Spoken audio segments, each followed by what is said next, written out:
Nadu's young people or the spirit of Tamil people in any way. DMK does not represent Tamil Nadu spirit. DMK is anti-Tamil and I will tell you the reasons. நான் அதிகமாக நேரம் எடுத்துக்கொள்ள போவதில்லை. நம்முடைய பாதுகாப்புத்துறை அமைச்சர் ராஜ்நாத் சிங் அவர்களுடைய எழுச்சிமிகு உரையை கேட்பதற்காக நானும் வேகமாக என்னுடைய உரையை முடித்து விடுகின்றேன். இருந்தாலும் கூட உங்களுக்கும் இங்கே வந்திருக்கக்கூடிய இளைஞர்களுக்கும் தமிழகத்தில் நடக்கப் போகின்ற சட்டமன்ற தேர்தலுக்காகவும் சில விஷயங்களை உங்களுக்கு தெரியப்படுத்துவது என்னுடைய கடமை. உங்களுக்கு தெரியும், 2 முறை மத்தியிலே ஆட்சியில் இருப்பது நம்முடைய பாரத பிரதமர் நரேந்திர மோடி அவர்கள். அவர்கள் வந்த பின்பு நம்முடைய நாடு ஒரு மிகப்பெரிய முன்னேற்ற பாதையில் இருக்கின்றது. நமக்கு இந்த சட்டமன்ற தேர்தலிலே எதிராளியாக களம் காணப் போவது நம்முடைய திராவிட முன்னேற்ற கழகம். திராவிட முன்னேற்ற கழகம் எந்த விதத்திலும் கூட உங்களையோ தமிழ்நாட்டையோ பிரதிபலிக்கக்கூடிய ஒரு கட்சி கிடையாது. குறிப்பாக தமிழர்களின் நலனுக்கு எதிராக வேலை செய்யக்கூடிய ஒரு கட்சி அது. ஏன் என்பதற்கு சில விளக்கங்களை நான் கூறுகின்றேன். The very first point, this is a Yuva Morcha conference. I see thousands and thousands of Yuva Morcha karyakartas coming from very common families, armed karyakartas of the party. We are working hard for the party. All are Yuva Morcha karyakartas on the stage. None of us come from big political families. But DMK has changed definition of democracy in Tamil Nadu. DMK's definition of democracy is of the family, by the family, for the family. We must reject this family politics of DMK. We must bring real democracy in Tamil Nadu. This is the spirit of Tamil Nadu's BJP. இது யுவ மோர்ச்சாவின் மாநாடு என்பதற்காக இந்த விஷயத்தை கூறுவதற்கு நான் கடமைப்பட்டிருக்கின்றேன். இங்கே வந்திருக்கக்கூடிய ஆயிரக்கணக்கான தொண்டர்கள் நீங்கள் அனைவரும் சாதாரண குடும்பத்திலே பிறந்து உங்களுடைய அரசியலை செய்து கொண்டிருக்கின்றீர்கள். தமிழகத்திலே திராவிட முன்னேற்ற கழகம் ஜனநாயகத்தை புதைத்து விட்டது. நீங்கள் பார்த்தீர்கள் என்றால் அவர்கள் கட்சி நடத்துவதே ஒரு குடும்பத்திற்காக, ஒரு குடும்பத்தில் இருப்பவர்கள் ஒரு குடும்பம் ஒன்றாக வாழ வேண்டும் என்பதற்காக. Friends, I come from a very common family. My party recognized a karyakarta like me, gave me an opportunity. In only the Bharatiya Janata Party can a common karyakarta from a family who is not in politics, only in the BJP can they become MP, they can become MLA, they can become national president, they can become state president. Our example of Muruganji, Vinodji, Rajnathji, hundreds and thousands of examples are there where only in the Bharatiya Janata Party young karyakartas, young political leaders are made leaders of the society. This is only in the Bharatiya Janata Party. Kudumbam ungal katchi, katchiye engal kudumbam. This is the Bharatiya Janata Party. நான் ஒரு சாதாரண குடும்பத்திலே பிறந்து வளர்ந்த ஒரு சாதாரண மனிதன். இந்த கட்சியில் மட்டும்தான், நம்முடைய பாரதிய ஜனதா கட்சியில் மட்டும்தான் என்னை போன்ற ஒரு சாதாரண மனிதனுக்கு ஒரு எம்பி பதவி கொடுத்து அழகு பார்ப்பார்கள். மேடையில் அமர்ந்திருக்கக்கூடிய தலைவர்கள் அனைவரையும் நீங்கள் பார்த்தீர்கள் என்றால் இவர்கள் அனைவரும் சாதாரணமானவர்கள். நம்முடைய அகில இந்திய தலைவரும் சரி, நம்முடைய மாநில தலைவரும் சரி, சாதாரண குடும்பத்திலே பிறந்து தன்னுடைய அரசியல் வாழ்க்கையை வாழ்ந்து கொண்டிருப்பவர்கள். டிஎம்கேவை பொறுத்தவரை அவர்களுக்கு என்ன வாக்கியம் என்றால், குடும்பம் உங்கள் கட்சி, எங்களுக்கு கட்சியே குடும்பம் என்பதை தான் இவர்கள் மறுபடியும் சொல்கின்றார். Friends, the second thing that the DMK is anti-Tamil is because DMK represents a very bad, virulent ideology which is anti-Hindu. Every Tamil is a proud Hindu. This is the sacred land which has the highest number of temples in the country. Every sacred inch of Tamil Nadu is sacred. Every soil particle of Tamil Nadu is Punya Bhumi. But the DMK is anti-Hindu. Therefore, we must defeat the DMK. Dravida Munnetra Kazhagam என்பது இந்துக்களுக்கு மிக எதிரான ஒரு கட்சி. இந்துக்களுக்கு எதிரான ஒரு விஷயத்தையே சித்தாந்தமாக கொண்டிருப்பது. உங்களுக்கு தெரியும், தமிழ்நாட்டிலே இந்தியாவிலே மிக அதிகமான கோயில் இருப்பது இந்த நாட்டில் மட்டும்தான். இங்கே இருக்கக்கூடிய ஒரு சிறு விஷயத்திலும் கூட புண்ணியம் இருக்கின்றது. அந்த புண்ணிய பூமியிலே டிஎம்கே நடத்துவது இந்துக்களுக்கு எதிரான ஒரு அரசியலை நடத்தி கொண்டிருக்கின்றது. The contribution of the great Tamil scholars, saints, philosophers, singers, poets to Hindu dharma has had influence all around the world. But today, whenever DMK has got a chance to be in power, they have grabbed temple lands, their statements have hurt Hindus, and they have always done things which have insulted our religious belief. But when election comes, they start acting as though they are devout Hindus. Today, all youth of Tamil Nadu must ask one question to the hypocrites of DMK. Hindu asingam, Hindu madam Hindu நம்பிக்கை இல்லை, ஆனால் Hindu vote மற்றும் தேவை. What is this, brother? இந்த தமிழக புண்ணிய பூமியிலே பலாயிரம் சித்தர்கள், சித்தாந்தவாதிகள், மிக அற்புதமான பாடலை கொடுத்த புலவர்கள் வாழ்ந்த நாடு. இங்கே டிஎம்கே என்கின்ற கட்சி ஆட்சிக்கு வரும் பொழுது கோவில்களை மட்டுமல்ல, கோவில் நிலத்தையும் அபகரித்து அதை நமக்கு வெட்ட வெளிச்சமாக காட்டிக் கொண்ட ஒரு கட்சி. ஆனால் எலெக்ஷன் சமயத்திலே மட்டும் சந்தர்ப்பவாதிகளாக மாறிவிட்டு தான் ஒரு இந்து என்று காட்டிக்கொள்கின்ற கட்சியும் திராவிட முன்னேற்ற கழகம் தான். உங்களுக்கு இந்துவை பற்றி தரக்குறைவாக பேசுகின்றீர்கள், ஆனால் தேர்தல் வரும் பொழுது மட்டும் முழுமையான இந்துவாக உருமாறி வருகின்றீர்கள். என்ன சகோதரரே இதோ? Friends, the DMK tries to paint the BJP as anti-Tamil and as a Hindi party. I want to ask DMK, I want to ask Stalin, if BJP was a Hindi party, would I from Bengaluru, who does not know Hindi properly, would I have been made national president of the youth wing of this party? Would Vanadi Srinivasan be made the head of the party's national Mahila Morcha? Bharatiya Janata Party is the only party that respects and promotes all regional languages of India. If Tamil has to survive, Hindutva has to win. If Kannada has to win, Hindutva has to win. Therefore, the BJP represents the spirit of Tamil Nadu and the spirit of Tamil language. Dravida Munnetra Kazhagam அதனுடைய அரசியல் யுக்திக்காக நம்முடைய பாஜகவை தமிழர்களுக்கு எதிரான கட்சி, ஹிந்தி மொழி கட்சி என்று பரப்புரையாற்றுகின்றார்கள். அது ஒருவேளை உண்மை என்று வைத்துக் கொள்ளுவோம். அப்படி இருந்தால் பெங்களூரிலே பிறந்து கன்னடம் பேசக்கூடிய நான் எப்படி யுவ மோர்ச்சாவின் அகில இந்திய தலைவராக நம்முடைய கட்சியால் எனக்கு அந்த பொறுப்பு கொடுக்கப்பட்டிருக்கும்? உங்களுடைய ஊரில் இருக்கக்கூடிய வானதி சீனிவாசன் அவர்களும் கூட அகில இந்திய மகளிர் அணி தலைவியாக பொறுப்பு எப்படி கொடுக்கப்பட்டிருக்கும்?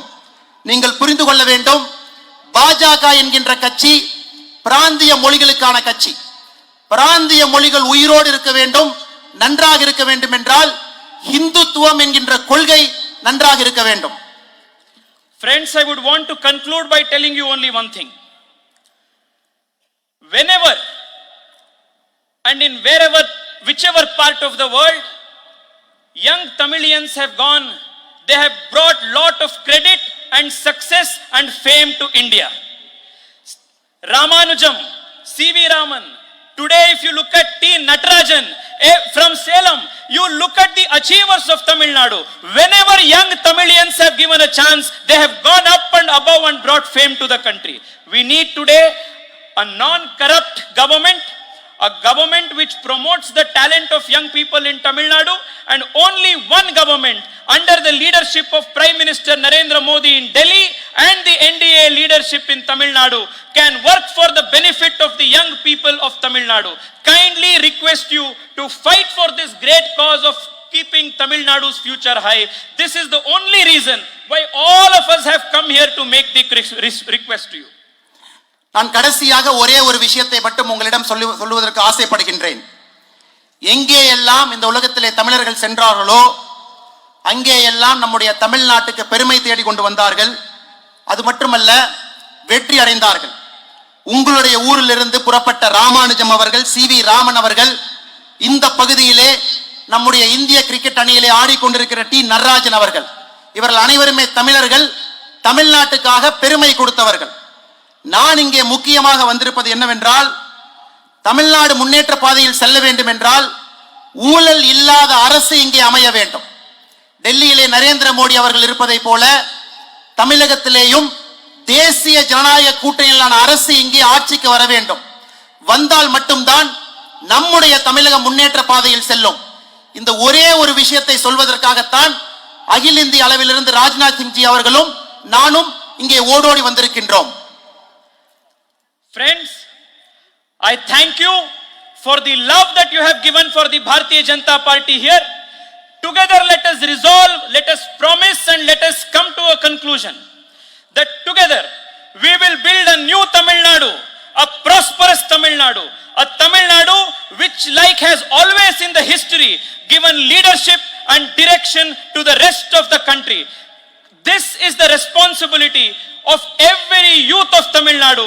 I thank our dynamic state president Muruganji and my dear brother Vinod, under whose leadership this fantastic Yuva Morcha conference has been organized for this huge gathering.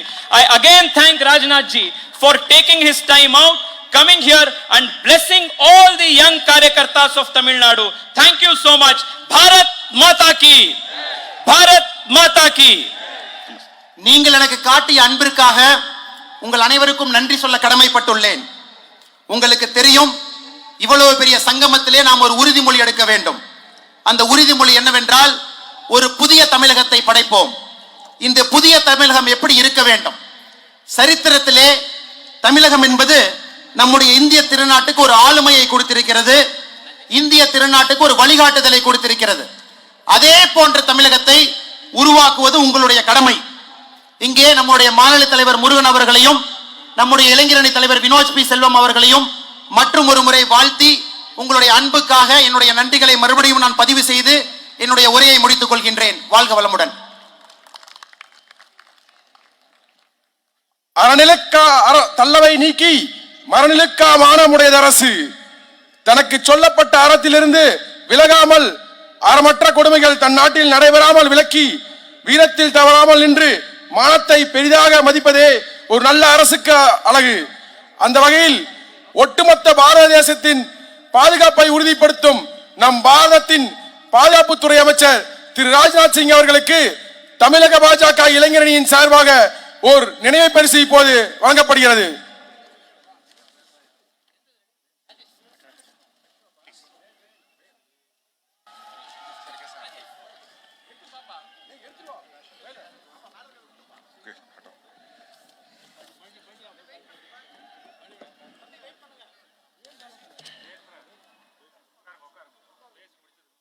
State BJP President Thiru Dr. Murugan and the National Bharatiya Janata Yuva Morcha President, right?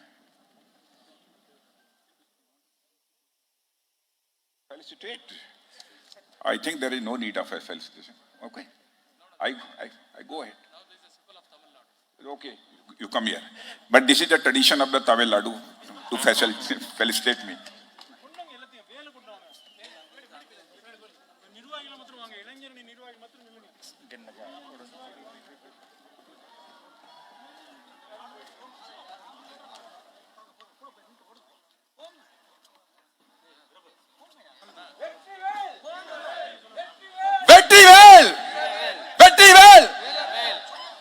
Vetrivel Vetrivel Bharat மாதா கி பாரத் மாதா கி வந்தே வந்தே வந்தே வெற்றிவேல் வெற்றிவேல்.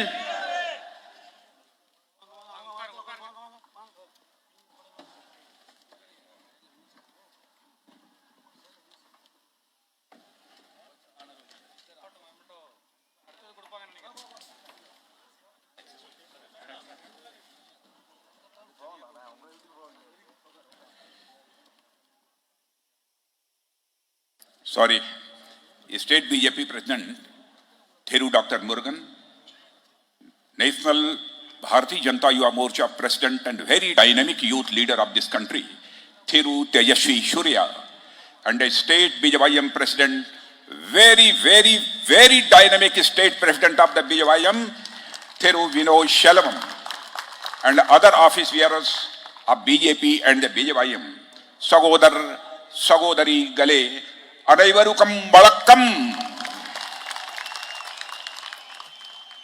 बोलिए भारत माता की, जय भारत माता की, जय बैटरी वेल, वीरवेल बैटरी वेल, वीरवेल बैटरी वेल, वीरवेल बैटरी वेल, वीरवेल बैटरी बैटरी, वीरवेल बैटरी बैटरी. वीर वीर. Thank you very much. My dear friends, I bow to 75 million people of the Tamil Nadu, which includes 13 million young people of the state.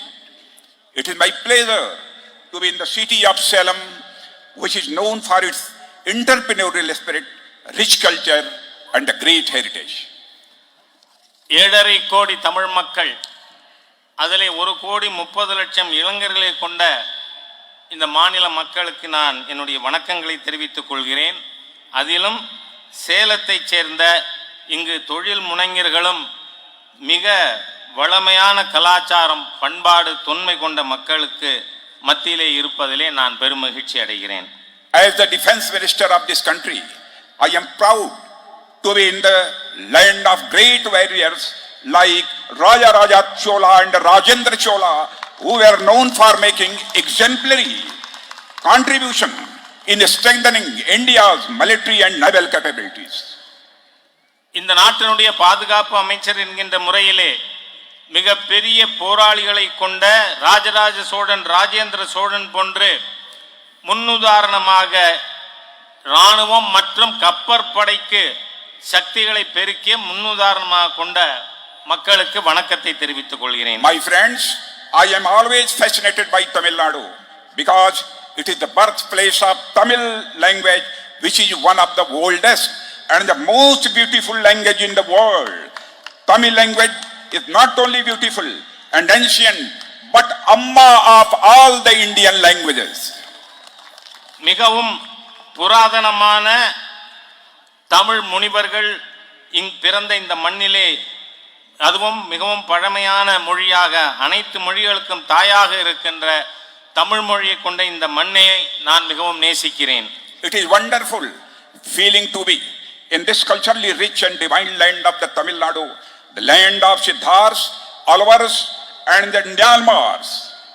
And Tamil Nadu is also the place where the great saint of India, Mahatma Thiruvalluvar, was born, who gave us knowledge in the form of the Thirukural. இந்த மகத்தான நாட்டிலே கலாச்சார ரீதியாக தெய்வீக தமிழ் மண்ணிலே சித்தர்களும் ஆழ்வார்களும் நாயன்மார்களும் கொண்ட இந்த தமிழ்நாட்டில், தமிழ்நாடு அது மாத்திரமல்ல, மகாத்மா திருவள்ளுவர் பிறந்து அதன் மூலமாக நமக்கு மிகப்பெரிய ஞானத்தை திருக்குறள் மூலமாக தந்திருக்கிறார். My friends, Thirukural acts as a guiding light for all of us. Even the decisions taken by the NDA government under the Prime Minister of Sri Narendra Modi have been inspired by the ideas professed in Thirukural. திருக்குறளானது நம் அனைவருக்கும் வழிகாட்டு ஒளியாக திகழ்ந்து கொண்டிருக்கிறது. மாண்புமிகு பாரத பிரதமர் நரேந்திர மோடி அவர்களுடைய தேசிய ஜனநாயக கூட்டணி அரசாங்கத்தின் திட்டங்கள் கூட திருக்குறள் மூலமாக எழுச்சி பெற்று செயலாக்கப்பட்டு வருகிறது. The government is also making all efforts to ensure that Thirukural's knowledge is made available to the people across India and the globe.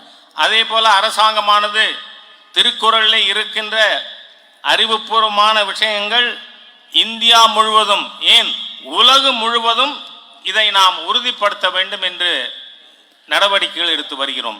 My dear brothers and sisters, when I was coming here, I wanted to speak more in Tamil language, but I would like to apologize for not able to speak in Tamil. Beautiful and divine this Tamil language.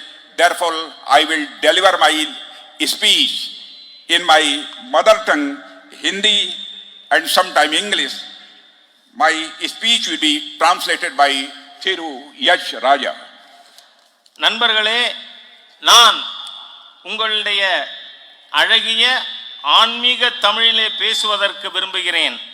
ஆனால் அதிலே என்னால் பேச முடியாது என்கின்ற காரணத்தால் என்னுடைய வருத்தத்தை தெரிவித்துக் கொண்டு என்னுடைய தாய்மொழியான ஹிந்தி மற்றும் ஆங்கிலத்திலே பேசுகிறேன். என்னுடைய உரையை ராஜா மொழிபெயர்ப்பார். My dear friends, इस सेलम सिटी में पहले भी इलेक्शन कैंपेन के दौरान मैं आ चुका हूं, लेकिन आज इस पब्लिक मीटिंग में मैं जब अपने बैक साइड में देख रहा हूं इधर, this is the Tamil Nadu assembly, we have to promise that the BJP AIDMK alliance will enter in this assembly with 2/3 majority in this assembly election. நண்பர்களே, நான் ஏற்கனவே தேர்தல் பிரச்சாரத்திற்காக சேலத்திற்கு வந்திருக்கிறேன். ஆனால் இந்த முறை இங்கே மேடையிலே பின்பக்கம் பார்க்கிறோமே, தமிழக சட்டமன்றமானது இந்த தேர்தல்கள் மூலமாக பாரதிய ஜனதா கட்சி அஇஅதிமுக கூட்டணி 2/3 பங்கு பெரும்பான்மையோடு இந்த சட்டமன்றத்தில் நுழைய வேண்டும் என நான் விருப்பப்படுகிறேன். भाई ब्रदर्स एंड सिस्टर्स, सेलम की कई चीजें बहुत ही फेमस हैं। यहाँ की स्टील प्लांट, यहाँ का मालगोवा मैंगो, सेलम सागो दूर दूर तक जाता है। अब तो सेलम में एक और चीज चलने लगी है, मोदी इडली, जो नरेंद्र भाई मोदी के नाम पर मोदी इडली चलती है, और मुझे यह बतलाया गया है कि यहाँ के लोग मोदी इडली बहुत ही पसंद करते हैं। சேலம் பல விஷயங்களுக்கு ஃபேமஸா இருக்கு. சேலம் ஸ்டீல் பிளான்ட், இங்க இருக்கிற நம்ம மல்கோவா மாம்பழம், அதே போல சேலத்தில் விளைகின்ற மரவள்ளி கிழங்கு, இவையெல்லாம் மிகவும் பிரபலமானது. ஆனால் நான் கேள்விப்படுகிறேன், சமீப காலமாக இங்கு மோடி இட்லி மிகவும் பிரபலமாக வந்து கொண்டிருக்கிறது. பல மக்கள் அதை விரும்பி சாப்பிடுகிறார்கள். Do you people also like Modi idli? நீங்களும் மோடி இட்லி விரும்புகிறீர்களா? If you like, then you clap with both hands. நீங்கள் விரும்பினால் இரண்டு கைகளாலும் கைதட்டுங்கள். My dear friends, Narendra Modi ji ने जो गुड गवर्नेंस दिया है इस कंट्री को, मैं कह सकता हूं वह अपने आप में इंडिपेंडेंट इंडिया में अनपैरेलल है। डेवलपमेंट और गुड गवर्नेंस का कोई भी मॉडल कितना भी मजबूत हो, इसका पता अच्छे दिनों में तो चलता है, मगर इसका असली टेस्ट तब होता है जब क्राइसिस हो, जब संकट हो। நண்பர்களே, மேம்பாடும் நல்லாட்சியும் மிகவும் அத்தியாவசியமானதாகும்.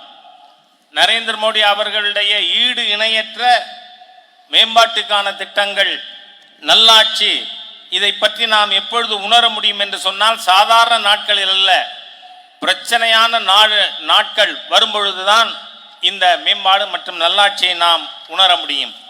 ग्लोबल पैंडेमिक कोरोना कोविड-19 का जिस इफिशिएंट और इफेक्टिव तरीके से हमारे प्राइम मिनिस्टर नरेंद्र मोदी जी ने मुकाबला किया है, बहनों भाइयों, मैं कह सकता हूं भारत के इतिहास में वह इनक्रेडिबल है और इंस्पायरिंग स्टोरी है अपने में। அதாவது கொரோனா காலகட்டத்திலே, கோவிட்-19 காலகட்டத்திலே மோடி அரசாங்கமானது எவ்வளவு சிறப்பாக செயல்பட்டு இருக்கிறது என்பது ஒரு எடுத்துக்காட்டாக திகழ்கிறது. हमने केवल इस कोविड पैंडेमिक पर ही काबू पाने में सफलता प्राप्त नहीं की है, बल्कि इसके इलाज के लिए मेक इन इंडिया वैक्सीन बनाने में भी हमारे देश के साइंटिस्ट ने कामयाबी हासिल की है। और यह वैक्सीन का उपयोग हम केवल अपने देशवासियों के लिए नहीं कर रहे हैं, बल्कि देश के दूसरे देशों में रहने वाले लोगों को भी यह वैक्सीन हम देने का काम कर रहे हैं, उनकी मदद कर रहे हैं। நாம் ஏதோ இந்த கொரோனாவுக்கு எதிராக மாத்திரம் போரிட்டு வரவில்லை. இந்த கொரோனாவுக்கு தடுப்பூசி கண்டுபிடிப்பதிலும் நாம் வெற்றி பெற்றிருக்கிறோம். அந்த தடுப்பூசி கூட வெறும் பாரத நாட்டு மக்களுக்காக அல்ல, மற்ற நம்முடைய நட்பு நாடுகளுக்காகவும் அந்த தடுப்பூசியை நாம் கொடுத்து வருகிறோம். और इस मोदी जी के इस डिसीजन की सारी दुनिया में सराहना हो रही है, क्योंकि बहनों भाइयों, आप जानते हैं हम लोग वसुधैव कुटुंबकम, the whole world is a family, इस कंसेप्ट में विश्वास करने वाले लोग हैं। इसलिए यदि हम अपना इलाज करते हैं, अपने देशवासियों का इलाज करते हैं, तो दुनिया के दूसरे देशों में रहने वालों का इलाज करने में भी हम पीछे नहीं रहते, वैसे ही अपने परिवार का सदस्य मानकर उनका भी इलाज करते हैं। நாம் இந்த கொரோனாவுக்கான தடுப்பூசி கண்டுபிடிப்பது, அது உபயோகப்படுத்துவதில்லை. நம் நாட்டினுடைய சித்தாந்தம் வசுதைவ குடும்பகம், அதாவது உலகமே ஒரு குடும்பம் என்று எண்ணுகின்ற காரணத்தினாலே இதை பாரத நாட்டிற்காக மாத்திரம் நாம் பயன்படுத்தவில்லை, உலகத்தில் இருக்கின்ற பிற நாடுகளுக்காகவும் இதை நான் பயன்படுத்த தருகிறோம். इकोनॉमी कोविड पैंडेमिक के दौरान पूरी तरह से जाम हो गई थी, लेकिन इस इकोनॉमी को गति देने का काम यदि किसी ने किया है तो हमारे प्रधानमंत्री ने दिया है। और कोई गरीब भूखा न सोए, इसलिए 1.70 लाख करोड़ की लागत से प्रधानमंत्री गरीब कल्याण योजना भी चलाकर मोर देन 80 करोड़ लोगों की हेल्प करने का काम यदि किसी ने किया है तो हमारे प्राइम मिनिस्टर नरेंद्र मोदी ने किया है। இந்த கொரோனா நோயினால் நம்முடைய சுகாதாரம் கெட்டது மாத்திரமல்ல, இந்த நாட்டினுடைய பொருளாதாரமும் பாதிக்கப்பட்டிருக்கிறது. ஆனால் மாண்புமிகு பாரத பிரதமர் மோடி அவர்களுடைய ஆட்சி இந்த நாட்டில் ஒருவர் கூட இரவு வெறும் வயிற்றோடு தூங்கக்கூடாது என்கின்ற காரணத்தினாலே 1,70,000 கோடி ரூபாய் ஏழை மக்களுக்கான நல திட்டத்திற்காக 80 கோடி மக்களுக்கு நிவாரணம் கொடுக்கின்ற பணியிலே மிகச் சிறப்பாக மோடி அவர்கள் அரசாங்கம் செயல்பட்டு இருக்கிறது. इस कोविड पैंडेमिक के कारण भारत की इकोनॉमी पर भी एडवर्स इंपैक्ट हुआ था बहनों भाइयों, लेकिन हमारे गवर्नमेंट ने, हमारे प्राइम मिनिस्टर ने ऐसे हालात पैदा कर दिए। अब इंटरनेशनल मॉनेटरी फंड ने भी कहा है कि अगले साल 2021-2022 में भारत की जीडीपी की ग्रोथ डबल डिजिट में होगी, यानी मोर देन 11.5% होगी। அதாவது நாம் இந்த நாட்டினுடைய பொருளாதாரத்தை வேகமாக செயல்படுத்துவதிலே மோடி அரசாங்கம் மிகப்பெரிய நடவடிக்கைகள் மேற்கொண்டு இருக்கிறது. அதன் காரணமாக இன்டர்நேஷனல் மானிட்டரி ஃபண்ட் சர்வதேச நிதி நிறுவனம் வருகின்ற 2022-21-22 ஆண்டில் இந்த நாட்டினுடைய ஒட்டுமொத்த பொருளாதார வளர்ச்சி இரட்டை இலக்கத்தில் இருக்கும். அதாவது 11.5% வளர்ச்சியை இந்த நாடு காணும் என IMF கூறியிருக்கிறது. After this COVID pandemic, we are going to write India's next growth story, and foreign investment is also increasing day by day in our country. Due to this, stock market is also jumping. Not only jumping, but stock market jallikattu कर रहा है, जल्लीकट्टू कर रहा है.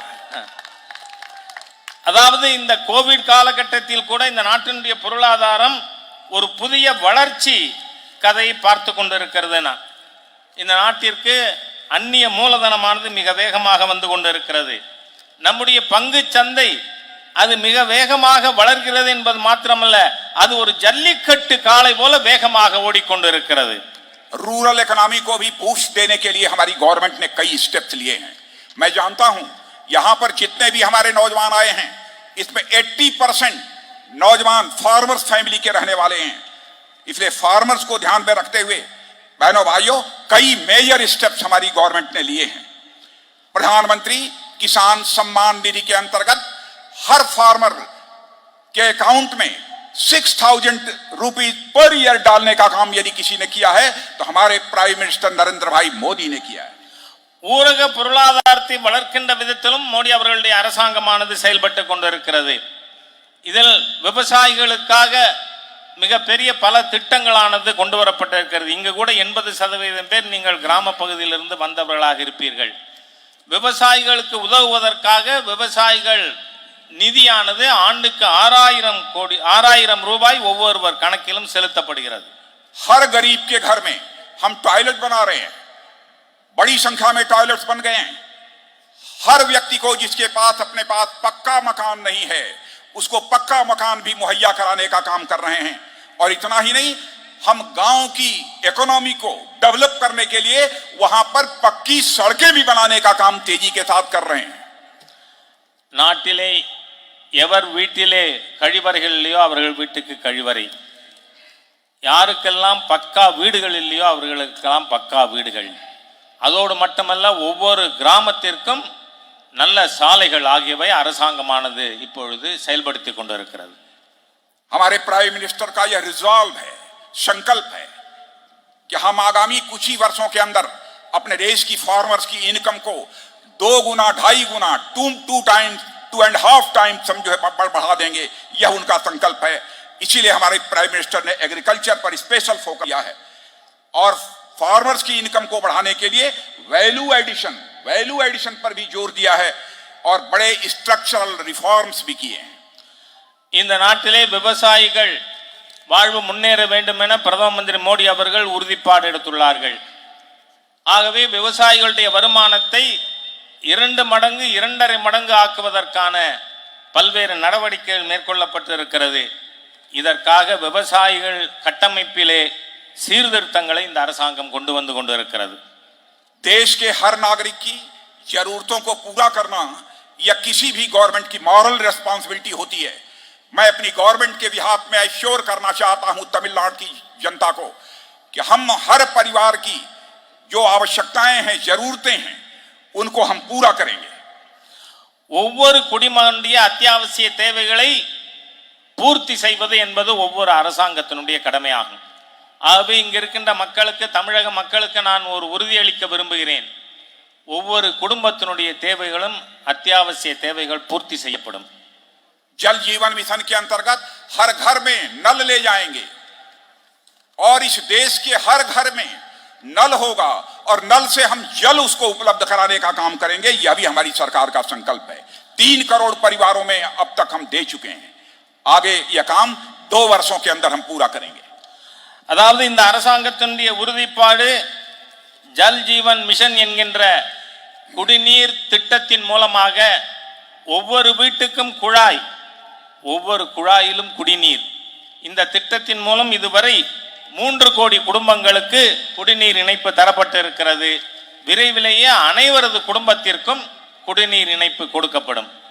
और rural और urban infrastructure पर भी मोर देन 100 लाख करोड़ हम स्पेंड करने जा रहे हैं, हम खर्च करने जा रहे हैं। और मैं अपने तमिलनाडु के दोस्तों को यह जानकारी देना चाहता हूं, the construction of the Salem Chennai expressway will also begin in 2021-2022. அதே போல இந்த நாட்டினுடைய ஊரக மற்றும் நகரிய உள்கட்டமைப்பிற்காக 100 லட்சம் கோடி ரூபாய் செலவழிக்கப்பட இருக்கிறது. சேலம் மக்களுக்காக நான் ஒரு நல்ல செய்தியை சொல்ல இருக்கிறேன். சேலம் பெங்களூரு சாலை விஸ்தரிப்பு பணி இந்த 2021-22 மேற்கொள்ளப்படும். मेरे ब्रदर्स एंड सिस्टर्स, हम पॉलिटिक्स यदि करते हैं तो केवल गवर्नमेंट बनाने के लिए हम पॉलिटिक्स नहीं करते हैं। हम पॉलिटिक्स करते हैं तो इस कंट्री को बनाने के लिए, देश बनाने के लिए हम पॉलिटिक्स करते हैं। நண்பர்களே, நாம் அரசியல் நடத்துவது என்பது அதிகாரத்திற்கு வருவதற்காக, ஓட்டு வாங்குவதற்காக மாத்திரமல்ல. நாம் அரசியல் நடத்துவது என்பது இந்த நாட்டினை நிர்மாணிப்பதற்காக. आपको जानकारी होगी, डिफेंस मिनिस्टर होने के नाते आपको जानकारी देना चाहता हूं, हमारे प्राइम मिनिस्टर ने 2 स्टेट्स में डिफेंस कॉरिडोर खोलने का फैसला किया। तो उन 2 स्टेट्स में एक हमारा स्टेट उत्तर प्रदेश है और दूसरा कोई स्टेट यदि प्राइम मिनिस्टर ने चूज किया है तो दैट इज तमिलनाडु। मेरे बहनों भाइयों, இந்த நாட்டினுடைய பாதுகாப்பு அமைச்சர் என்கின்ற முறையிலே உங்களுக்கு ஒரு தகவல் தெரிவிக்க விரும்புகிறேன். 2 பாதுகாப்பு வழித்தடங்களானது இந்த நாட்டிற்கு கொடுக்கப்பட்டு இருக்கிறது, டிஃபென்ஸ் காரிடியர். அந்த 2ல ஒன்னு என்னுடைய மாநிலமான உத்தரப்பிரதேசத்தில் இருக்கிறது. மாண்புமிகு பாரத பிரதமர் மற்றொரு மாநிலத்தை தெரிவு செய்யும் பொழுது எதை தெரிவு செய்திருக்கிறார் தெரியுமா? தமிழகத்தை தெரிவு செய்திருக்கிறார்கள். और जो डिफेंस कॉरिडोर तमिलनाडु में बन रहा है उसका एक नोड सेलम में भी है। और मैं आपको जानकारी देना चाहता हूं, 8000 करोड़ का इन्वेस्टमेंट प्लान्ड है आपके तमिलनाडु डिफेंस कॉरिडोर में। और अब तक 21 प्राइवेट गवर्नमेंट कंपनी और 3 PSUs ने 1140 करोड़ रुपए का इन्वेस्टमेंट कर दिया है। அதாவது இந்த பாதுகாப்பு வழித்தடங்களுக்காக தெரிவு செய்யப்பட்டிருக்கின்ற நகரங்களிலே ஒன்றானது சேலம் மாநகரமாகும். இதுவரை இந்த டிஃபென்ஸ் காரிடியருக்கு 8000 கோடி ரூபாயிலே திட்டமிடப்பட்டு இதுவரை 21 தனியார் கம்பெனிகளும் 3 அரசு நிறுவனங்களும் 1140 கோடி ரூபாய் இதுவரை மூலதனம் செய்துள்ளது. हम अनएम्प्लॉयमेंट की प्रॉब्लम को रिजॉल्व करना चाहते हैं। देश के हर नौजवान को जो काम करना चाहता है उसके हाथों को हम काम देना चाहते हैं, हम उसको रोजगार देना चाहते हैं। इतना ही नहीं,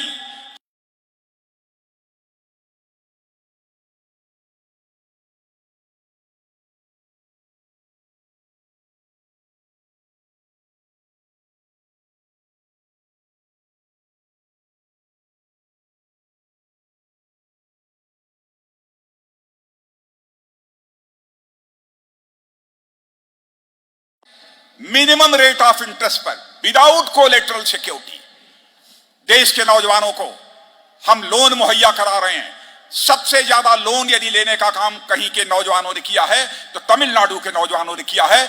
मैं नौजवान भाइयों, मैं आपको सलूट करता हूं, आप सभी का अभिनंदन करता हूं। அதாவது சுய வேலை வாய்ப்பை உருவாக்குவதற்காக முத்ரா வங்கி கடன் திட்டம் மூலம் மிக குறைந்த வட்டியிலே எவ்விதமான அடமானமும் இல்லாது கடன் கொடுப்பதற்கான ஏற்பாட்டினை நாம் மேம்படுத்தி இருக்கிறோம். அதிலே மிக அதிகமாக கடன் பெற்றிருப்பவர்கள் தமிழ்நாட்டைச் சேர்ந்தவர்கள். ஆகவே தமிழ்நாட்டு இளைஞர்களுக்கு நான் என்னுடைய பாராட்டுதல்களை தெரிவித்துக் கொள்கிறேன். Here, only in Tamil Nadu, the unemployed youth has taken approximately 33,807 crore rupees as loan. தமிழ்நாட்டில் மாத்திரம் வேலையில்லாத இளைஞர்கள் 33,807 கோடி ரூபாய் கடனாக பெற்றிருக்கிறார்கள். आप जानते हैं कि इसका सबसे ज्यादा लाभ यदि किसी को मिलता है एमएसएमईज, इनको मिलता है, वीमेन एंटरप्रेन्योर को मिलता है। और 31 नवंबर 2020 का तक कुल 22.53 करोड़ लोन दिए गए, जिसमें से 15.75 करोड़ लोन वुमेन एंटरप्रेन्योर को दिए गए। தமிழகத்திலே அதிகமாக இதில் கடன் பெற்றவர்கள் மாத்திரமல்ல, இந்த முத்ரா வங்கி கடன் திட்டத்தின் மூலமாக அதிகமாக பலன் பெற்றிருப்பது சிறு குறு தொழில்கள். அதிலும் பெண் தொழில் முனைஞர்கள் மிக அதிகமாக பலன் பெற்றிருக்கிறார்கள். 31 நவம்பர் 2020 வரை 22.53 கோடி ரூபாய் கடன் அளிக்கப்பட்டிருப்பதில் 15.75 கோடி ரூபாய் கடனானது பெண் தொழில் முனைஞர்களுக்கு கொடுக்கப்பட்டிருக்கிறது என்பதை நான் பெருமிதத்தோடு தெரிவித்துக் கொள்கிறேன். आत्मनिर्भर भारत इस योजना के तहत 20 लाख करोड़ रुपए का पैकेज गवर्नमेंट ने घोषित किया है। इसके पीछे पर्पज है इकोनॉमी को भी बूस्ट देना, लेकिन हम इस सच्चाई को जानते हैं इकोनॉमी को बूस्ट यदि मिलेगा तभी जबकि हमारे अनएम्प्लॉयड यूथ को जॉब मिलेगा।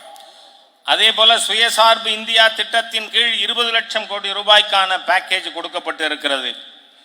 இந்த சுயசார்புள்ள இந்தியாவாக நாடு மாற வேண்டுமானால் ஏதோ ஏற்கனவே இருக்கின்ற தொழில்துறைகள் அல்ல, இளைஞர்களுக்கு நாம் வேலை வாய்ப்பு கொடுப்பதன் மூலமாகவே இதை நாம் அடைய முடியும்.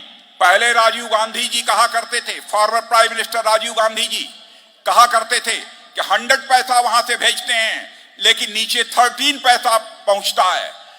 जैसे लगता था प्रधानमंत्री लाचार हों, लेकिन हमारे प्राइम मिनिस्टर नरेंद्र मोदी ने इस चैलेंज को स्वीकार किया और आज यदि 100 पैसा हम दिल्ली से भेजते हैं तो आपके अकाउंट में 100 का 100 पैसा पहुंचता है। बहनों भाइयों, एक पैसा भी कम नहीं होता।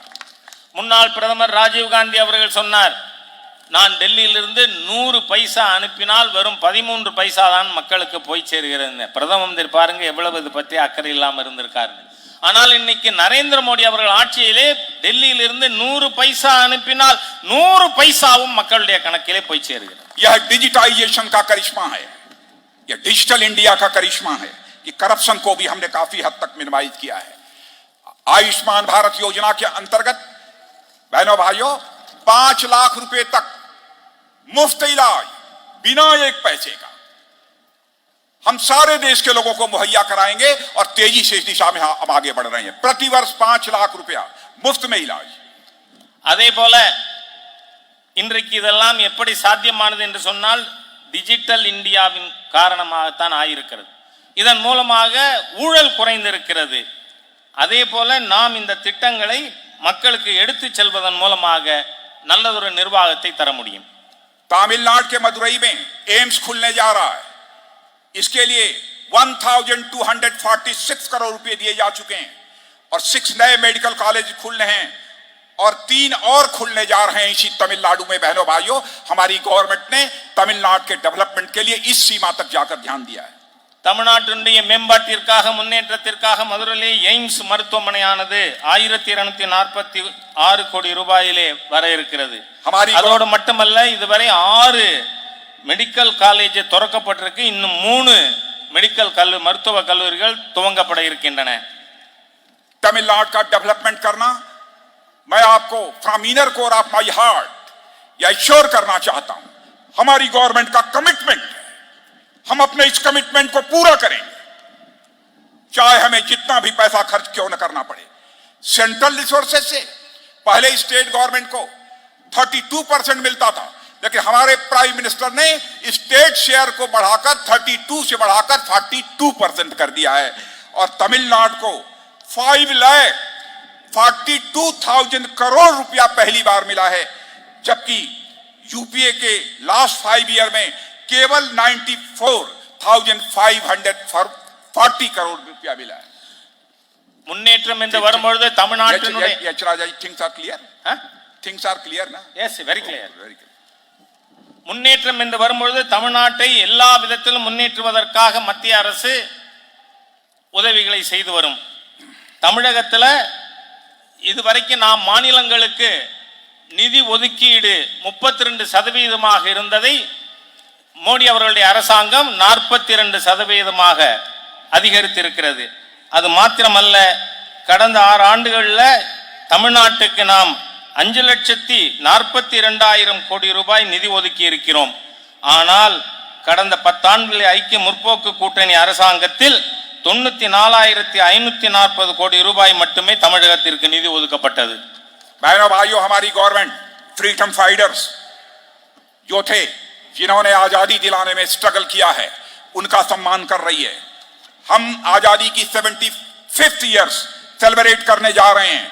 कई गवर्नमेंट ने कार्यक्रम तय किए हैं, डिटेल में नहीं जाना चाहूंगा, लेकिन चाहे चंद्रशेखर आजाद हो, सरदार भगत सिंह हो, चाहे खुदीराम बोस हो, चाहे सुब्रमण्यम स्वामी हो, और चाहे पशुमपोन मुथुराम लिंगा थेवर हो, उनके सैक्रिफाइसेस को भारत कभी भूल नहीं सकता है। நாம் இந்த நாட்டினுடைய 76வது சுதந்திர தினத்தை கொண்டாட இருக்கின்ற வேளையிலே இந்த நாட்டின் சுதந்திரத்திற்காக போராடியவர்களை நாம் பெரிய அளவிலே மதிக்கிறோம். அது குதிராம் போஸாக இருக்கலாம், இல்ல தமிழகத்தைச் சேர்ந்த சுப்பிரமணிய பாரதியாக இருக்கலாம், பசுமன் முத்துராமலிங்க தேவராக இருக்கலாம், அனைவரையும் நாம் மிக பெரிய அளவிலே மதிக்கிறோம். जब मैं नेशनल प्रेसिडेंट था बीजेपी का, उस समय में पशुमपोन मुथुराम लिंग थेवर के रामनद में स्थित मेमोरियल पर मैं गया था, और मैं आपको यकीन दिलाना चाहता हूं, मुथुराम लिंगा थेवर जी के कंट्रीब्यूशन को हम केवल तमिलनाडु तक ही नहीं रहनेंगे, बल्कि सारे देश में हम उनके मैसेज को ले जाएंगे, उनके संदेश को ले जाएंगे। நான் பாரதிய ஜனதா கட்சியினுடைய தலைவராக இருக்கும் பொழுது ராமநாதபுரத்தில் பசுமன் முத்துராமலிங்க தேவர் அவர்களுடைய நினைவிடத்திற்கு சென்றிருக்கிறேன். முத்துராமலிங்க தேவர் அவர்களுடைய தியாகத்தை வெறும் தமிழகத்தோடு நாம் குறுக்கிவிட விரும்பவில்லை, அதை நாடு முழுவதும் எடுத்து செல்ல இருக்கிறோம். पहली बार दिल्ली में किसी गवर्नमेंट ने मथुराम लिंगा थेवर जी को सम्मान यदि दिया है बहनों भाइयों, तो हमारे forward prime minister Shri Atal Bihari Vajpayee ji ने दिया है। लाइफ साइज स्टैचू यदि किसी ने लगवाई है पार्लियामेंट हाउस में, तो हमारे forward prime minister respected Atal Bihari Vajpayee ji ने लगवाई है। டெல்லியிலே பெரியவர் முத்துராமலிங்க தேவர் அவர்களை மதிக்கின்ற விதத்திலே பாராளுமன்ற வளாகத்திற்குள் லைஃப் சைஸ் அவருக்கு ஒரு சிலையானது நிறுவப்பட்டது என்று சொன்னால், நம்முடைய மரியாதைக்குரிய முன்னாள் பிரதமர் அடல் பிஹாரி வாஜ்பாய் அவர்களுடைய ஆட்சி காலத்தில் தான் பாராளுமன்ற வளாகத்தில் தேவர் பெருமானுடைய சிலையானது நிறுவப்பட்டது. मेरे ब्रदर्स एंड सिस्टर्स, इस समय भारत एक एस्पिरेशनल इंडिया के रूप में तेजी के साथ आगे बढ़ रहा है। मैं आप सबका आह्वान करता हूं, आप सबसे मैं अपील करता हूं, इसमें आप सब भी अपना कंट्रीब्यूशन दीजिए। और सच्चाई है कि देश का यूथ न केवल अपनी जिंदगी में क्वालिटेटिव चेंज चाहता है, बल्कि हमारे देश का नौजवान तो यह भी चाहता है चेंज की जो रफ्तार हो वह स्लो न हो, बल्कि चेंज की रफ्तार यदि होनी चाहिए तो सुपरसोनिक होनी चाहिए। நாம் இந்த நாட்டிலே மிகப்பெரிய எதிர்பார்ப்போடு நாட்டை முன்னேற்றுவதற்காக சென்று கொண்டிருக்கிறோம். ஆகவே இங்கிருக்கின்ற இளைஞர்களுக்கு நான் அறைகூவல் விட விரும்புகிறேன். அதாவது நாம் மாற்றம் என்பது சொந்த வாழ்க்கையிலே மாத்திரமல்ல, மாற்றத்திற்கான பாதையை தேர்ந்தெடுத்து நாம் முன்னேறி செல்ல வேண்டும் என உங்களுக்கு நான் அறைகூவல் விடுக்கிறேன். कांग्रेस और डीएमके बराबर यह कंट्रोवर्सी क्रिएट करते हैं। आपको मालूम होगा 17 रफेल प्लेन को लेकर कंट्रोवर्सी इन लोगों ने खड़ी की है, लेकिन सीएजी से लेकर सभी ने क्लीन चिट दे दी है। 17 रफेल्स भारत की धरती पर आ चुके हैं, शेष रफेल भी 1 साल के अंदर भारत की धरती पर होंगे बहनों भाइयों। हमारी एयरफोर्स की कैपेबिलिटी बढ़ गई है, अब हम किसी का भी मुकाबला कर सकते हैं। அதே போல ரஃபேல் ராணுவ விமானத்தை பற்றி காங்கிரஸ் மற்றும் அதனுடைய கூட்டணி கட்சிகள் பல குற்றச்சாட்டுகளை முன்வைத்தார்கள். ஆனால் சிஏஜி அதில் எந்த விதமான முறைகேடும் நடக்கவில்லை என்பதை உறுதிப்படுத்தி இருக்கிறது. 6 ரஃபேல் விமானங்கள் விரைவிலேயே வர இருக்கின்றன. பாரத நாடு ராணுவ ரீதியாக மிகப்பெரிய வலிமை பெற்ற நாடாக மாற இருக்கிறது. राफेल प्लेन को लेकर हमारे प्राइम मिनिस्टर को यह भी कह दिया चौकीदार चोर है। लेकिन सारी एजेंसीज ने, कोर्ट ने, सभी ने यह क्लियर कर दिया बहनों भाइयों कि हमारा प्राइम मिनिस्टर जिसे यह कहते हैं चौकीदार चोर है, वो चोर नहीं बहनों भाइयों, वह प्योर है। इसको सिद्ध कर दिया। எதிர்க்கட்சிகள் ரஃபேல் விமான ஒப்பந்தத்தை எடுத்துக்கொண்டு காவலாளி திருடன், அதாவது சவுக்கிதார் சோர்கை என்று சொல்லி மாண்புமிகு பாரத பிரதமர் மீது கலங்கம் கற்பிக்க நினைத்தார்கள். ஆனால் தணிக்கையாளரும் சரி, நீதிமன்றமும் சரி, இதில் எந்த விதமான முறைகேடும் நடக்கவில்லை என்பதை கூறியதன் மூலம் காவலாளி திருடன் அல்ல, தூய்மையானவன் என்பது நிரூபிக்கப்பட்டிருக்கிறது. तमिलनाडु की धरती धन्य है। मैं आपको याद दिलाना चाहता हूं, डॉक्टर एपीजे अब्दुल कलाम जैसे साइंटिस्ट को आदरणीय अटल बिहारी वाजपेयी ने भारत का प्रेसिडेंट बनाया। क्या यह तमिलनाडु का सम्मान नहीं था? इतना ही नहीं, उन्हें फार्मर जब उन्होंने प्रेसिडेंट बनाया, बहुत सारे लोगों ने इधर उधर की बात की थी, और आपने देखा एक आदर्श प्रेसिडेंट के रूप में उन्होंने इस देश का नाम रोशन किया है। மாண்புமிகு பாரத பிரதமராக இருந்த வாஜ்பாய் அவர்கள் தமிழகத்தை சேர்ந்த, இதை தமிழ் மண்ணிலே சொல்ல விரும்புகிறேன், டாக்டர் ஏபிஜே அப்துல் கலாம் அவர்களை இந்த நாட்டினுடைய குடியரசுத் தலைவராக நியமித்தார்கள். அவர் ஒரு உதாரணமான குடியரசுத் தலைவராக திகழ்ந்தார். இது தமிழகத்தை பெருமைப்படுத்துகின்ற ஒரு செயல்பாடு இல்லையா? और आपको इस बात की जानकारी होगी, हमारे आदरणीय अटल बिहारी वाजपेयी का तमिलनाडु के साथ क्या रिश्ता था बहनों भाइयों। तमिलनाडु के प्रति उनके दिल में कितना प्यार था। आपको जानकारी है कि 1974 में जब उस समय की कांग्रेस सरकार ने कच्चा थीवू आइलैंड श्रीलंका के लिए छोड़ दिया था, तो अटल जी ने देश के पहले नेता हैं जिन्होंने इस आइलैंड को सीड करने के निर्णय को कंडेम किया था। और इतना ही नहीं, उन्होंने सुप्रीम कोर्ट तक भी जाने की बात संसद में कही थी। அதாவது வாஜ்பாய் அவர்களுக்கு தமிழகத்தோடு எம்மாதிரியான உறவு இருந்தது என்பதை பற்றி உங்களுக்கு நான் குறிப்பிட விரும்புகிறேன். அன்றைய 1974 அன்றைய மத்திய அரசு கச்சத்தீவினை இலங்கைக்கு தாரை வார்த்து தந்த பொழுது அதை கண்டித்தது மாத்திரமல்ல, அதற்கு எதிராக உச்சநீதிமன்றத்திற்கும் வாஜ்பாய் அவர்கள் சென்றார்கள். बीजेपी इस बात को कभी भूल नहीं सकती है कि पहली बार सेंटर में जब अटल जी की गवर्नमेंट बनी थी, तो किसी ने होल हार्टेडली पहली बार सपोर्ट देने का काम किया था। इसी तमिलनाडु की डॉक्टर पुरुतची थलवी जया अम्मा ने ही अटल बिहारी वाजपेयी जी को अपना सपोर्ट दिया था। ஒரு விஷயத்தை தமிழகம் மறந்திருக்க முடியாது. முதலில் 1998 தேசிய ஜனநாயக கூட்டணி அமைத்த பொழுது பாரத தேசத்தில் முதலாக யார் அதற்கு ஆதரவு கொடுத்து அதில் இணைந்தார்கள் என்று சொன்னால் நம்முடைய தமிழகத்தைச் சேர்ந்த புரட்சி தலைவர் அம்மா அவர்கள்தான். मैं तमिलनाडु की जनता को विश्वास दिलाना चाहता हूं ऑन बिहाफ ऑफ बीजेपी। मेरे बहनों भाइयों, यहां पर यदि एआईएडीएमके और बीजेपी अलायंस के आप गवर्नमेंट यदि बनाते हैं, तो हमारी सरकार उनके और एमजीआर के, माने अम्मा और एमजीआर के जो भी आइडियल्स और आइडियाज हैं, उन पर कदम रखते हुए ही काम करेगी और आगे बढ़ेगी। நான் தமிழக மக்கள் அனைவருக்கும் ஒரு நம்பிக்கை ஊட்ட விரும்புகிறேன். பாரத தேசத்தை தலைமையேற்று நடத்தி கொண்டிருக்கின்ற நாம் தமிழகத்திலே மரியாதைக்குரிய எம்ஜிஆர் அவர்கள் மற்றும் அம்மா அவர்களுடைய செயல் திட்டங்களை ஏற்று இங்கு செயல்படுத்தி கொண்டிருப்போம். अटल जी की तरह हमारे प्रधानमंत्री मोदी जी का भी तमिलनाडु के साथ एक पर्सनल रिलेशनशिप है। इसकी झलक उनके काम में दिखती है। श्रीलंका में तमिल रिफ्यूजी के एम्पावरमेंट के लिए उन्होंने लगातार कोशिश की है। मेरे बहनों भाइयों, எப்படி அட்டல்ஜி அவர்களுக்கு தமிழகத்தின் மீது, தமிழ் மக்கள் மீது ஒரு அலாதியான பிரியம் உண்டோ, அதுபோல மாண்புமிகு பிரதமர் மோடி அவர்களுக்கும் உண்டு. ஆகவேதான் இலங்கை அகதிகள் விஷயத்திலே நாம் மிக நல்ல நடவடிக்கைகளை எடுத்து வருகிறோம். 2014 में जब नरेंद्र भाई मोदी भारत के प्रधानमंत्री बने तो ज्यादा समय नहीं लगाया, 2015 में ही वह श्रीलंका गए और जाफना एरिया में भी गए। उसके पहले जाफना कोई प्राइम मिनिस्टर नहीं गया था, वहां का दौरा किया है। वह भारत के पहले प्रधानमंत्री थे। करीब 27,000 तमिल ब्रदर्स और सिस्टर को न्यू हाउसेस श्रीलंका में देने का काम यदि किसी ने किया तो हमारे प्राइम मिनिस्टर नरेंद्र भाई मोदी ने किया है। 2014 பிரதமராக பதவியேற்ற பிறகு மிக குறைந்த காலகட்டத்திற்குள்ளாக 2015 இலங்கையிலே ஜாஃப்னாவிற்கு மாண்புமிகு பிரதமர் மோடி அவர்கள் சென்றார்கள். சரித்திரத்திலேயே ஜாஃப்னாவிற்கு சென்ற முதல் பிரதமர் என்கின்ற பெயர் மோடி அவர்களுக்கு ஏற்பட்டது.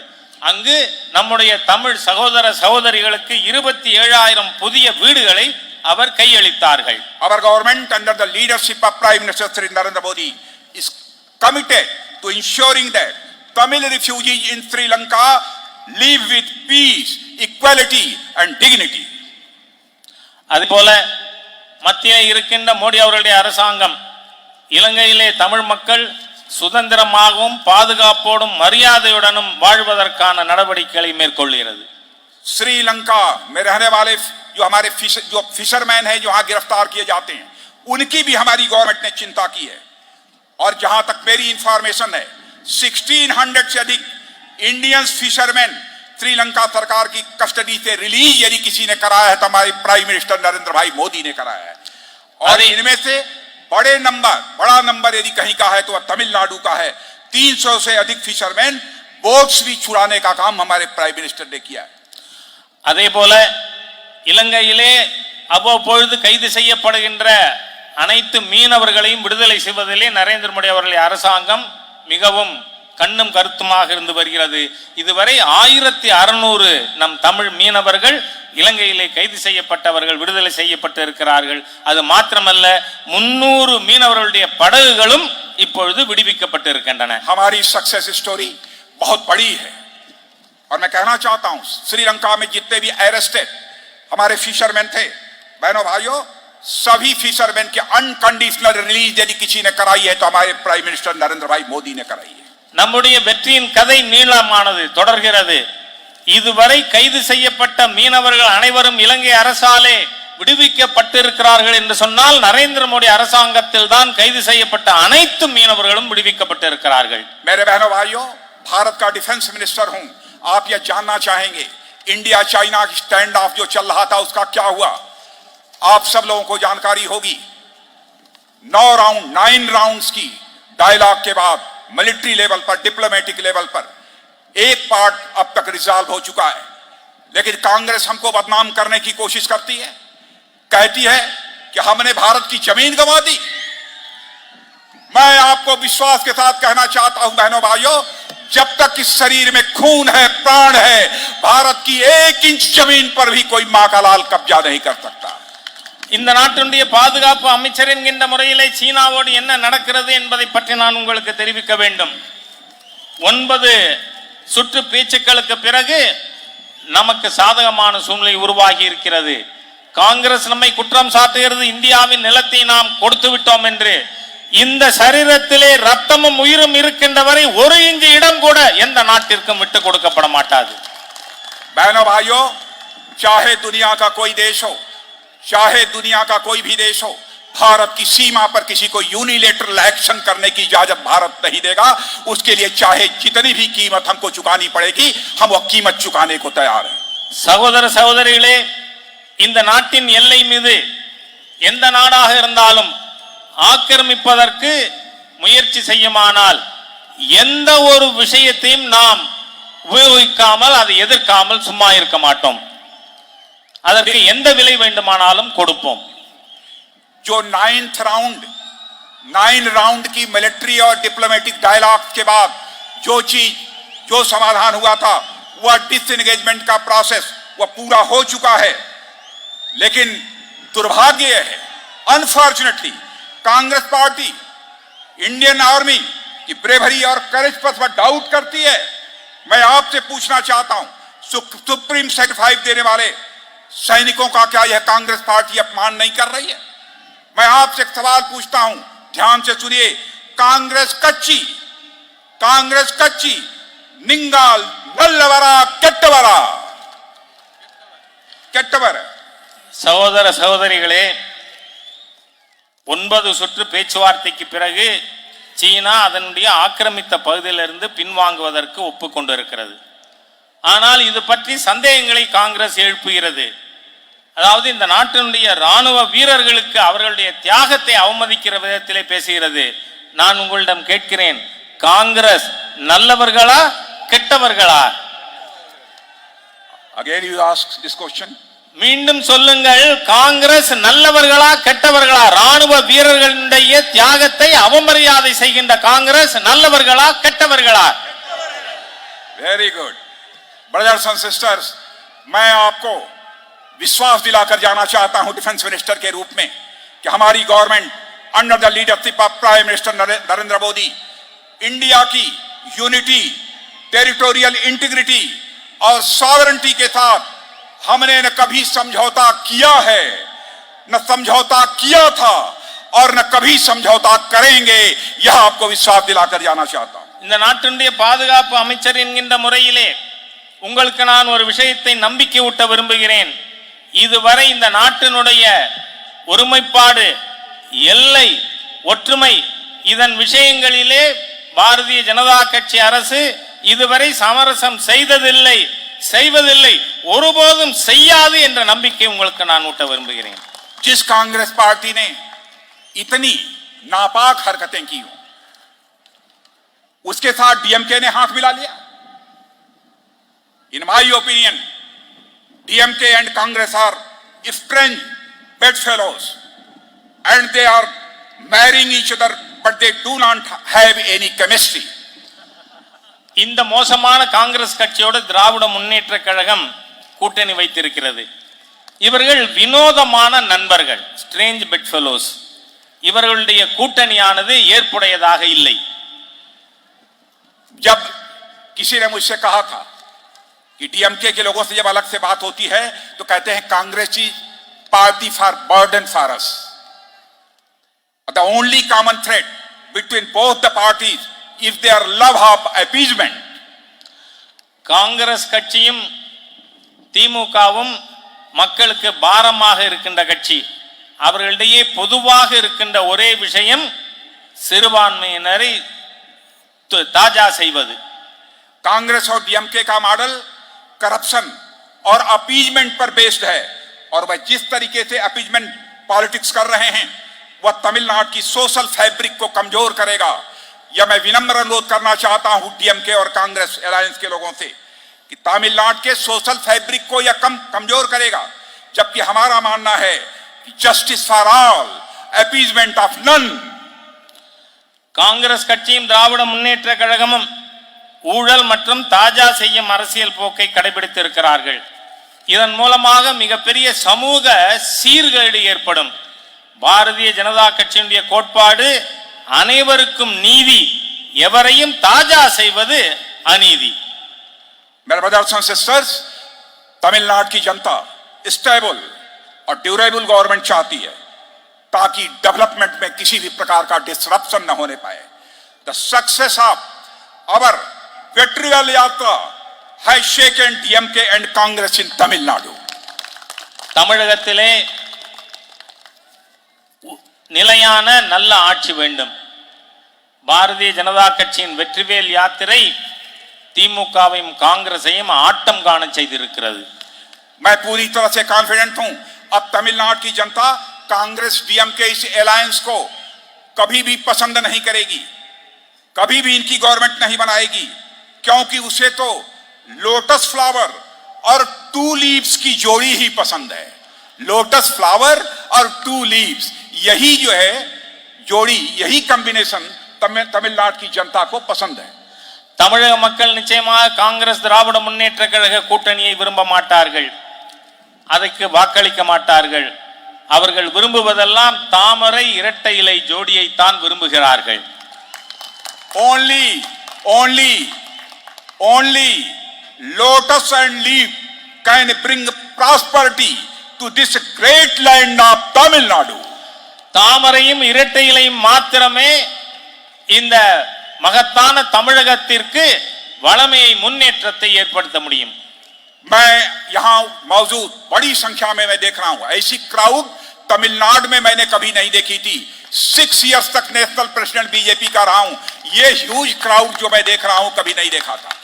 मैं इसके लिए आपको कांग्रेचुलेट करना चाहता हूं, डॉक्टर मुरुगन जी, विनोद जी, आपको VAYM, आप सभी को, पूरी आपकी टीम को मैं कांग्रेचुलेट करना चाहता हूं। ये करिश्मा मैं तमिलनाडु के अंदर देख रहा हूं, ये परिवर्तन की, चेंज की एक वेव चल रही है। இப்பொழுது மிகப்பெரிய எண்ணிக்கையிலே நான் இங்கே இளைஞர்களை காண்கிறேன். 6 ஆண்டு காலம் நான் அகில இந்திய தலைவராக இருந்திருக்கிறேன். இம்மாதிரியான கூட்டத்தை நான் தமிழகத்திலே கண்டதில்லை.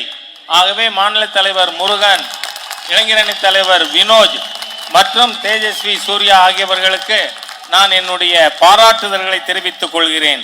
தமிழகம் மாற்றத்தை நோக்கி நடைபோட துவங்கி இருக்கிறது. My dear young friends, I want to appeal all of you only one thing.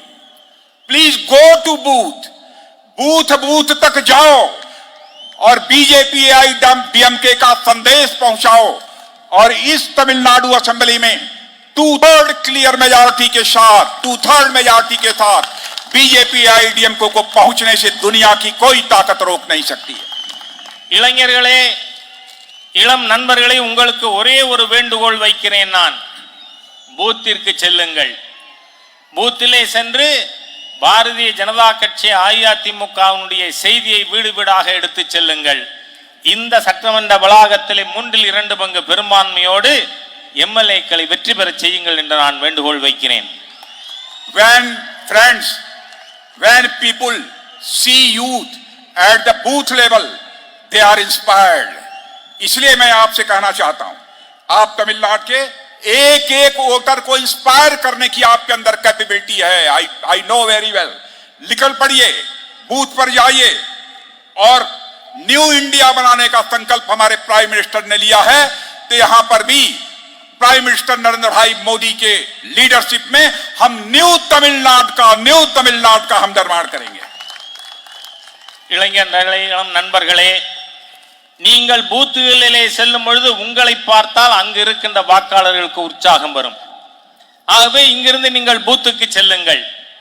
அங்கு புதிய இந்தியாவினுடைய பிரதம மந்திரியினுடைய செய்தியை எடுத்துக்கொண்டு போய் புதிய தமிழ்நாட்டை உருவாக்குவதற்கான பணியிலே நீங்கள் ஈடுபட வேண்டும் என கேட்டுக்கொள்கிறேன். Nanari, I am okay. Nanari, thank you very much. बोलिए भारत माता की, भारत माता की जय. Thank you very much.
வெற்றி வெற்றி வெற்றிவேல், வெற்றி வெற்றி வெற்றிவேல், வெற்றி வெற்றி வெற்றிவேல்.